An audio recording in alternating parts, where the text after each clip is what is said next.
धाराशिव जिल्हा परिषदेवर प्रथमच भाजपचा झेंडा फडकलाय। अर्चना पाटील अध्यक्षपदी विराजमान झाले आहेत, तर मल्हार पाटलांचा ओमराजे निंबाळकरांना सुद्धा टोला दिला गेलाय। धाराशिव जिल्ह्याच्या राजकारणात एक अतिशय महत्त्वाची घडामोड घडली आहे। जिल्हा परिषद निवडणुकीत महायुतीला एकत्रित बहुमत मिळाल्यानंतर अध्यक्षपदासाठी भाजप आणि एकनाथ शिंदे यांच्या शिवसेनेत सुरुवातीला मोठी रस्सीखेच पाहायला मिळाली होती। सर्वाधिक सदस्य असल्याने भाजपने अध्यक्षपदावरील आपला दावा कायम ठेवला। दोन्ही पक्षातील हा वाद थेट मुंबई दरबारीपर्यंत पोहोचला होता, परंतु अखेर यात भाजपने बाजी मारली आणि आमदार राणा जगजितसिंह पाटील यांनी महायुतीतील एकजूट टिकवत धाराशिव जेडपीवर पहिल्यांदाच भाजपचा अध्यक्ष बसवलाय। नेमकं काय घडलं आहे धाराशिवमध्ये तेच जाणून घेणार आहोत आजच्या या व्हिडिओच्या माध्यमातून। नमस्कार, मी आपल्या सर्वांचा मित्र अक्षय ताटे। आपण बघताय सत्य पे सत्ता, थोडक्यात पण महत्वाची। शुक्रवारी पार पडलेल्या निवडणुकीत भाजपच्या अर्चना पाटील या प्रथमच जिल्हा परिषद अध्यक्ष बनल्या आहेत, तर दुसरीकडे एकनाथ शिंदे गटाच्या शिवसेनेचे माजी खासदार रवींद्र गायकवाड यांच्या पत्नी उषा गायकवाड या उपाध्यक्ष झाल्या आहेत। अध्यक्षपदाच्या या लढतीत 55 पैकी 45 मते घेऊन अर्चना पाटील विजयी झाल्या आहेत, तर त्यांच्या विरोधातील उद्धव ठाकरे यांच्या महाविकास आघाडीच्या कांचनमाला सांगवे यांना केवळ 9 मते मिळाली आहेत आणि काँग्रेसचा एक सदस्य गैरहजर राहिला आहे। उपाध्यक्षपदासाठी सुद्धा उषा गायकवाड यांनीही 55 पैकी 45 मते घेत काँग्रेसचे महेश देशमुख यांचा 10 मतांनी पराभव केलाय। महिनाभरापूर्वीच पार पडलेल्या या निवडणुकीत महायुतीला मोठे यश मिळाले होते। 3 पक्षांचे मिळून 40हून अधिक सदस्य निवडून आले होते। जिल्ह्यातील 8 पंचायत समित्यांपैकी 5 ठिकाणी शिवसेनेचे तर 3 ठिकाणी भाजपचे सभापती विराजमान झालेले आहेत। दोन्ही उमेदवार विजयी होताच भाजप व शिवसेना कार्यकर्त्यांनी शुक्रवारी धाराशिव येथे एकच जल्लोष केला। विजयाची घोषणा होताच जेसीबी मधून फुले आणि गुलालांची उधळण करत भव्य मिरवणूक काढण्यात आली। यावेळी नादी नको लागू बाळा या गाण्यावर मल्हार पाटील यांनी कार्यकर्त्यांसोबत ठेका धरल्याचं बघायला मिळालं आणि हा आनंदोत्सव साजरा केला। यातूनच खासदार ओमराजे निंबाळकर यांना डिवचले गेल्याचंही बोललं जातंय।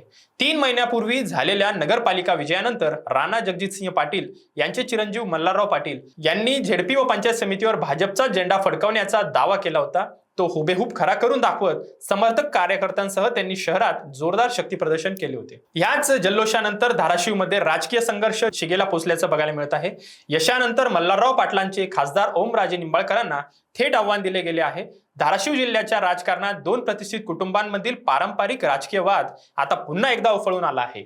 धाराशिव जिल्ह्यातील नगर परिषद आणि जिल्हा परिषद निवडणुकीत घवघवीत यश संपादन केल्यानंतर मल्हार पाटील यांनी खासदार ओमराजे निंबाळकर यांना थेट आणि खुले आव्हान दिले आहे। कालच खासदार ओमराजे निंबाळकर यांचे बंधू जयराजे निंबाळकर आणि भाजप आमदार राणा जगजितसिंह पाटील यांच्यात मोठा शाब्दिक वाद झाल्याची घटना घडली होती। या घडामोडींमुळे जिल्हा परिषद अध्यक्षपदाच्या निवडणुकीची चर्चा संपूर्ण जिल्ह्यात अधिकच रंगली आहे।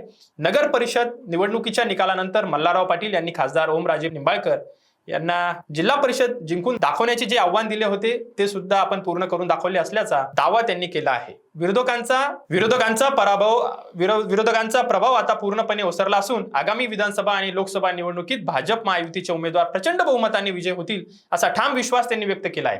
भाजप महायुतीची जिल्ह्यातील टीम अतिशय सक्षम असून ती पूर्ण ताकदीने काम करत असल्याचं आपल्याला बघायला मिळतंय। सर्व जागांवर नक्कीच घवघवीत यश मिळवेल असंही त्यावेळी म्हणाले। सोशल मीडियाच्या माध्यमातून हा संघर्ष पाहायला मिळत आहे।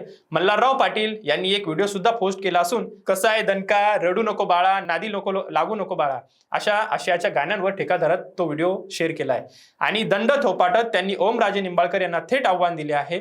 मी आधीच सांगितले होते की जिल्हा परिषदेत आमचीच सत्ता येईल आणि तसेच घडले। आता आगामी प्रत्येक निवडणुकीत महायुतीची सत्ता आणल्याशिवाय मी शांत बसणार नाही असा निर्धार सुद्धा त्यांनी व्यक्त केलाय। काल जिल्हा परिषद अध्यक्षपदासाठी मतदान प्रक्रिया पार पडल्यानंतर आणि निकाल जाहीर होण्याच्या सुमारास भाजप आमदार राणा जगजितसिंह पाटील आणि मल्हारराव पाटील हे जिल्हा परिषद इमारतीतून बाहेर पडत होते। त्याचवेळी जयराजे निंबाळकर हे आपल्या समर्थकांसह समोरून आले।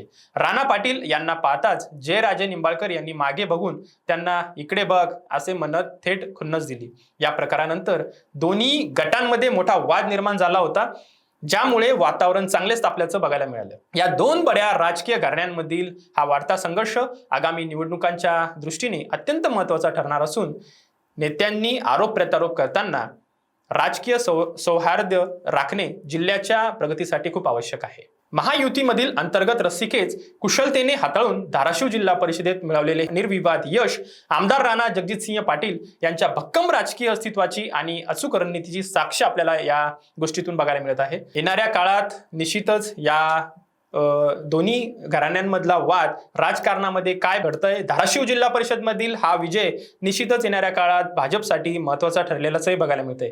येणाऱ्या काळात धाराशिव जिल्ह्यामध्ये काय घडतंय याच्याकडे संपूर्ण महाराष्ट्राचे लक्ष आहेच, तसेच सत्य पे सत्ता या चॅनलचे सुद्धा लक्ष आहे. आपल्याला काय वाटते, धाराशिव मध्ये राजकारण तापलेलं आहे, यामागे निश्चित कोणाचा विजय होणार, येणाऱ्या काळात कोण वर्चस्व गाजवणार, कुटुंबामधील हा वाद कुठपर्यंत पोहोचतोय हेही पाहणं निश्चित रंजक ठरणार आहे.